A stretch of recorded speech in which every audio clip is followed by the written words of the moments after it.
We're now joined live by the former Reagan administration official, Paul Craig Roberts.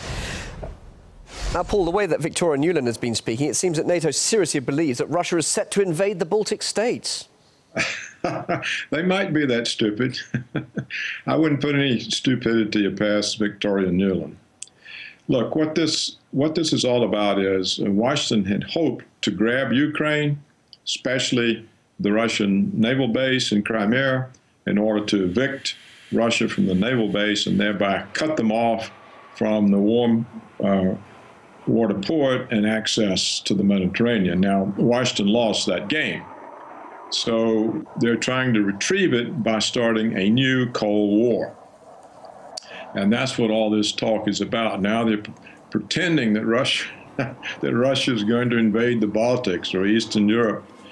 This is an absurdity. Surely a Cold War now is likely if we see this sort of reaction from NATO. This is obviously a regular annual exercise, but as Nuland says, there's definitely an increase in troops' presence. And this very nature of their presence in this way, it is provocative and could cause a Cold War?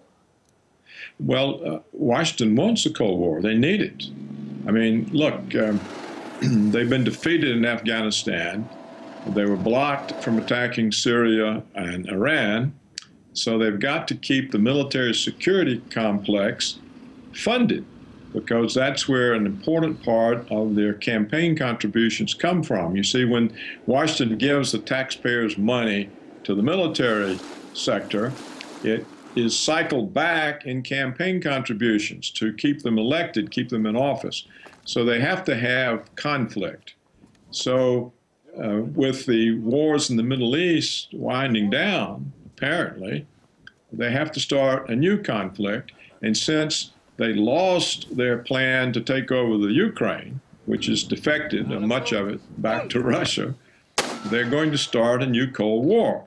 That's what this means. Now, they haven't put enough troops or aircraft in these countries to make any difference, but they want to. So what Russia's faced with is a new Cold War, and the best thing the Russian government could do is just ignore it and go on making its relations with China and India and Brazil and South America and go on about its business and leave the dollar system and simply quit trying to be accepted by Washington. Washington is not going to accept. Let me read you the Wolfowitz Doctrine.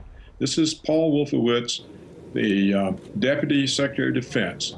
This is the Wolfowitz Doctrine. Our first objective is to prevent the reemergence of a new rival, either on the territory of the former Soviet Union or elsewhere, that poses a threat on the order of that posed formerly by the Soviet Union. This is a dominant consideration underlying the new defense strategy and requires that we endeavor to prevent any hostile power from dominating a region whose resources would, under their control, be sufficient to generate global power. Now, by hostile power, Wolfowitz means any country that's not under Washington's thumb, any independent country. So that's the doctrine here, and I think the best thing the Russian government can do is to acknowledge that that is the doctrine. They can't work anything out with this doctrine because Russia, being a rising, powerful state like China, is by definition a hostile power. Paul, thank you for your thoughts on this. Paul Craig Roberts, live here on RT International. Good to talk to you. Thank you.